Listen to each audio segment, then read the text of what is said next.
Sunog na sunog talaga siya, ano. Dito sa bridge nagsimula eh, no? Daan tayong bridge sa Laya. Ayan, paakyat na kami ng Kapan. Saan? Is the QL tower to the badminton? May foreigner doon sa likuran ko. You know.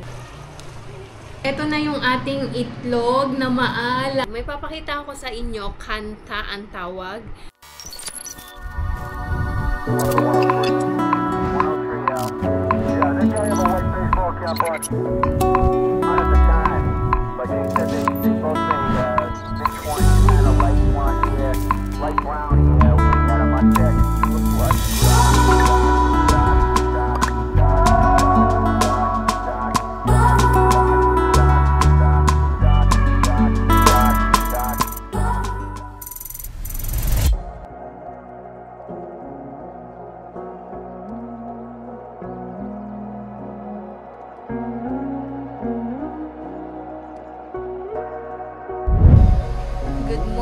Good morning! Kamusta kayong lahat?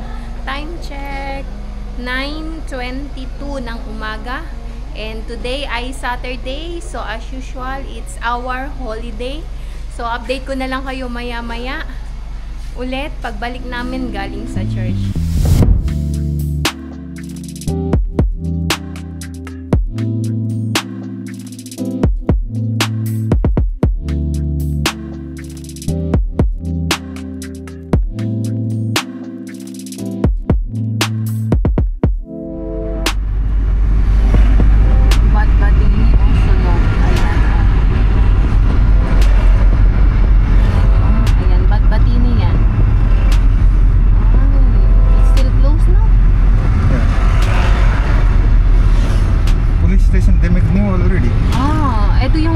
Station na. Saan ito? Ito yung police station na nasunog. O, tingnan nyo, meron na repaint na siya.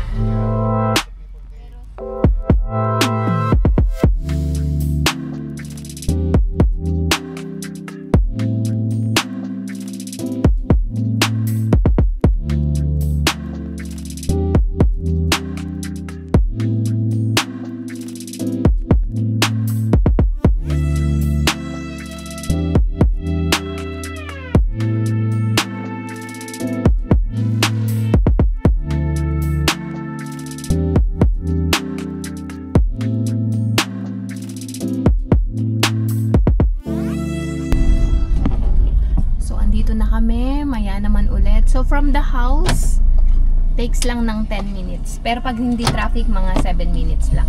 Maya naman ulit. Okay, ayan, pauwi na kami.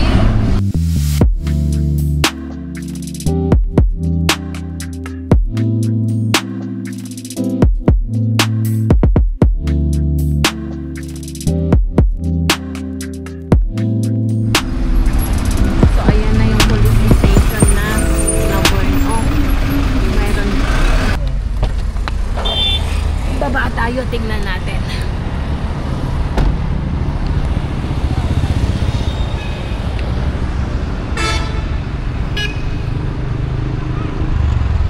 Alam nyo, plano sana namin magbatbatini bukas, kaya lang sarado pa pala. Ayan o. Kita ba? Kita nyo ba?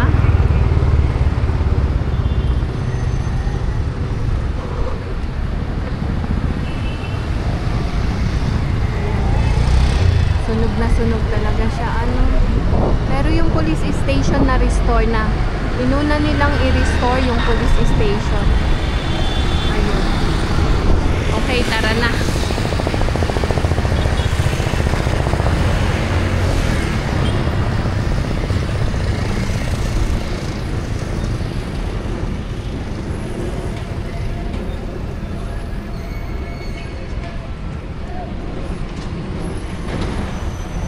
Lang ako para tingnan natin. So, minake sure ko lang kung sarado nga ako. At tiningnan ko din yung anong tawag nito? Yung sunog, grabe pala talaga. As in, sunog na sunog siya. Okay. Let's go! Okay. Tara na. Uwi na tayo.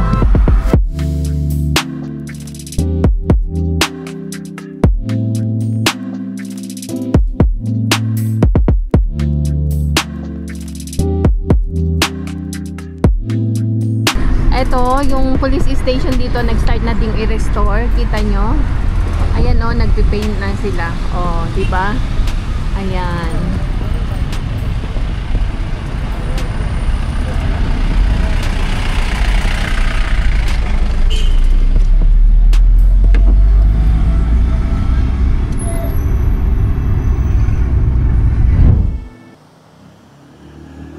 Magandang hapon, magandang hapon. Kamusta kayong lahat?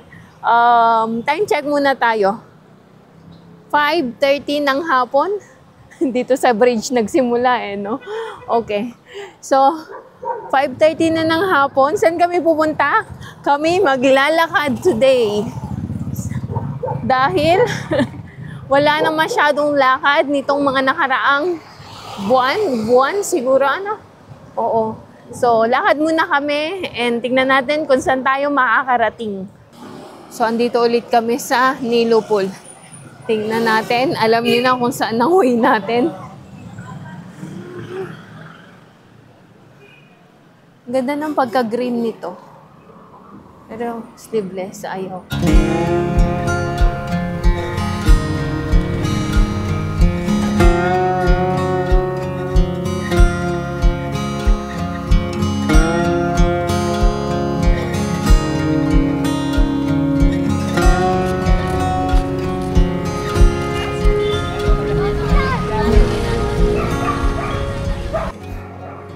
Daming tao. Malamang may sugalan dun. Ayan.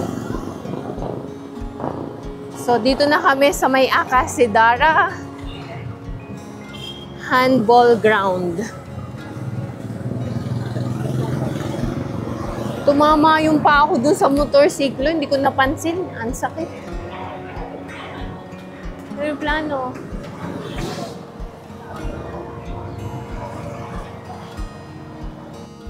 So, paakyat kami ng Kapangumba. As usual, ito yung aming palaging route pagka nagkakapan. So, daan tayong Britchalaya. Tingnan natin kung nandun si Zaiza. Kasi Sabado ngayon baka lumabas sila. Let's see. Bago tayo umakyat.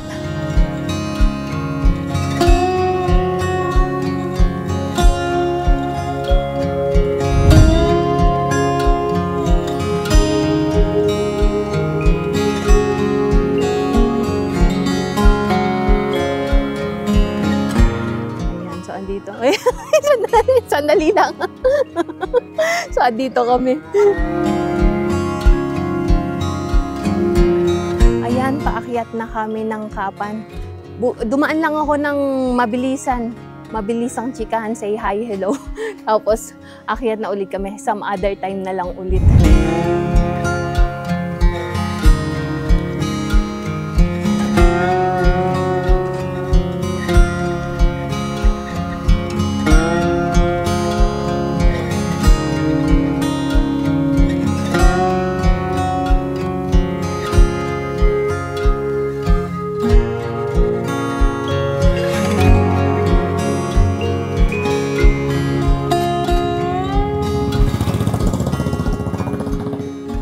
Maganda ang view ngayon kasi madilim yung ulap, pero ito yung lagi kong pinapakita sa inyo pag pupunta kami dito sa Kapan.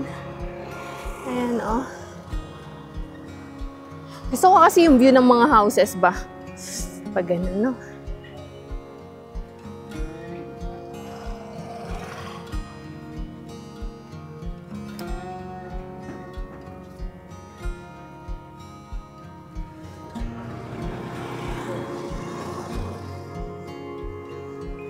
Okay. Saan? Doon. Umuulan na sa bandaron. Madilim. Buo yung... Ayun yung Britchalaya. Yung red na... Saan? You see the KL Tower, the bad building is the black. There. That one? No, not KL Tower. You know, Chiche Party bad building. That's that one. Black one. Oh, yeah.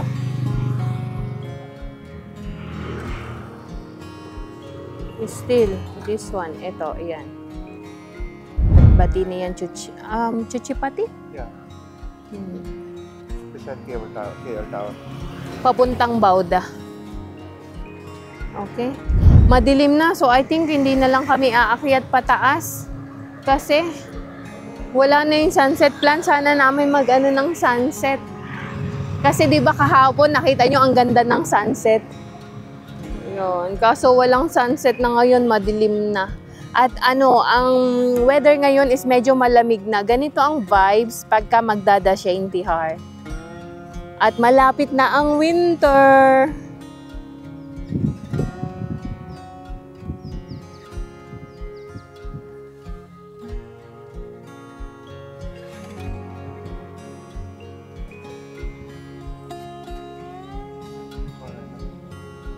Merong mga foreigner doon.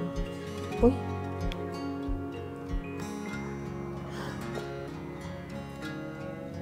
Gusto ko talaga yung feeling ng ganito, yung takip silim.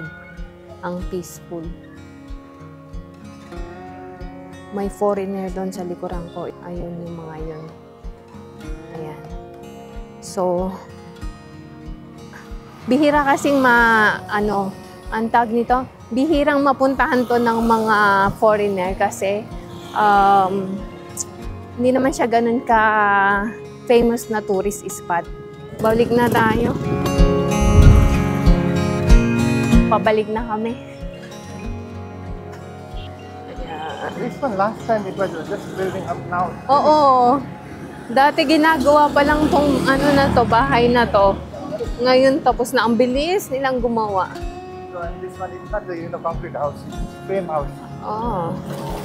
With the skeleton, no pin. Oo. So hindi siya concrete. Yeah. You know, Safe. safe for the Earthquake. Like this one, concrete house is very heavy. Yeah.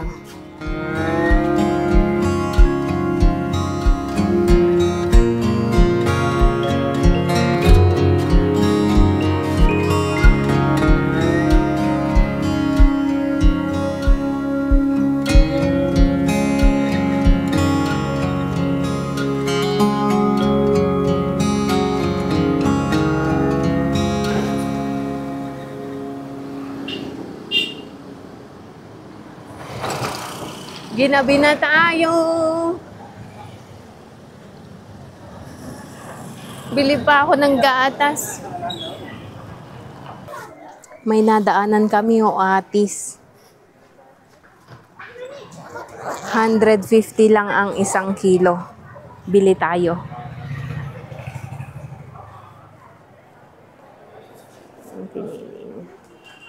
Ang laki ng anar, pomegranate.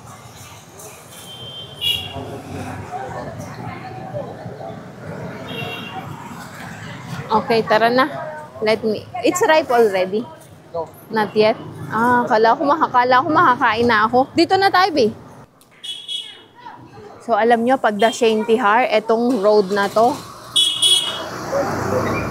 punong-puno yan ng pailaw. Dalhin ko kayo. Bisitahin natin to ulit pagdating ng Dashain. Or Tihar Festival of Light, ganon. Festival of Light pala. Lumampas kami, balik kami. Bili kami ng gatas dito. Try namin. Magkano? 1 liter. What year?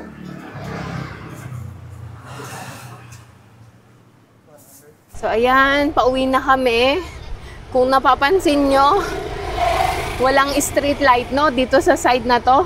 And dun sa kabila, may mga light post. Alam nyo ba kung bakit? Kasi yung side na yon, Kathmandu Metropolitan City. Etong side na to is Budanilkanta Municipality. Kaya magkaiba siya ng, ang tawag doon? Municipio. Munisipyo. Ayan, madilim. Okay, andito na kami sa bahay and ilagay ko muna tong nabili naming hindi pa hinog, sayang. Kain na kain pa naman ako kanina. Plano kong kumain habang naglalakad. Ito malapit na. Mura lang siya. 150. 7 piraso. So, bago ako... Ay, eto, parang hinog na to. Matigas pa yun sa ano. So, bago ako magluto ng aming dinner, i-check natin yung itlog na maalat pang 2 months na today. So, check natin kung okay na ba ang pagkaalat niya. Okay, so ayan, eto na yung ating itlog na maalat. I-boiled ko muna, hinugasan ko. I-boiled ko muna. After nun, balitaan ko kayo kung ano ang lasa. Ito. May nabasag na isa. Ayan, oh. Yung una ko kasing open is medyo matabang pa siya. So, kailan ko yung in-open? Mga 30 days. Mga 35 days. So, ngayon, pang 60 days. Mukhang sobrang alat nito. Tingnan natin. Boil ko muna.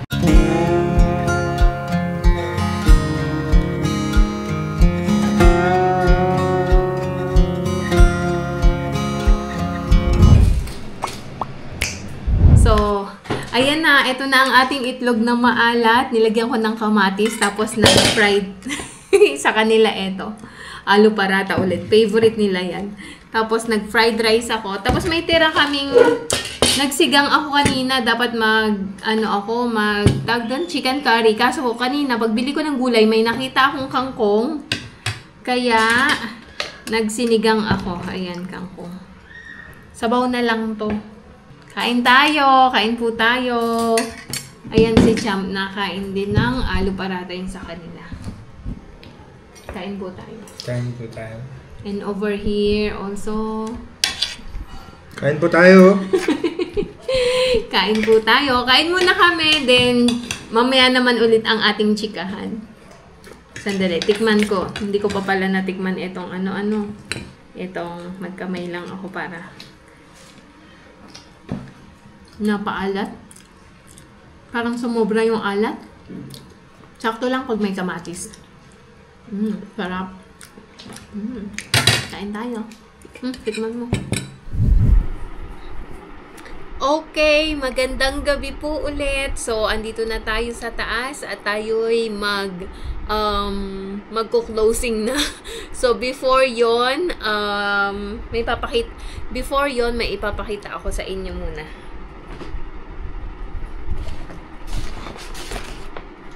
Alam nyo ba kanina, bago ko ipakita sa inyo, alam nyo ba kanina, habang naglalakad kami, nabunggo ako sa motorsiklo. Tingnan nyo, ayan, nagbukol. Oh, laki. Okay, may papakita ako sa inyo, kanta ang tawag. Pero sa ibang culture, iba din ang tawag. Pero sa Limbu culture, kanta ang tawag dito. So, nakita nyo na to sa wedding na suot nung bride. Necklace siya actually. Para siyang necklace. Ayan. Kanta ang tawag dito. So, ito ay para sa aking mother-in-law. Tinatago lang namin dito sa bahay. Dito. Ayan. Ganyan siya. Hindi ako mahilig magsuot ng ganito. Pero medyo mabigat siya. Ayan. Made siya nitong gold. Ito, gold yan. Totoong gold. And then, tapos ito, cotton lang. Cotton siya. Pero usually, yung mga ganito is ginagamit ng mga Limbu. So, meron din ang ibang culture nito. Yung Rai, meron din. Chetri, meron din. Pero iba-iba ng design. Sa Limbu, ganito yung design niya. So, ang tawag dito ay kanta. Kanta. Ayun lang, pinakita ko lang sa inyo ang itsura, yung original na. Meron din naman itong hindi original, pero hindi siya mabigat. Ito kasi mabigat kasi, ano siya. Ayun. So, ganito yung lalagyan niya. Okay, so, ayun, yun lang ang ating chika for today. Muli, maraming salamat sa patuloy niyong panunood ng aking mga videos. Maraming salamat po sa pagsama niyo sa akin sa bawat araw ng aming simpleng buhay dito sa Nepal. So, sa mga maraming salamat din po sa mga nagla-like, comment at shares ng aming mga videos. Higit sa lahat, maraming salamat din po Sa mga hindi po nag-i-skip ng ads, maraming salamat po. Sa mga bago po sa aming channel at hindi pa nakasubscribe, baka naman po pwedeng pakiclick ang subscribe button below at ang notifications bell na din para updated kayo sa aming mga bagong videos. So hanggang dito na lang po muna. See you tomorrow. Good night everyone. Bye-bye. God bless.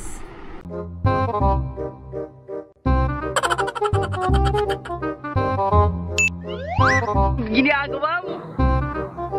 If you like this video, please consider subscribing to our YouTube channel, SL Nepal. Thank you for watching. Have a nice day.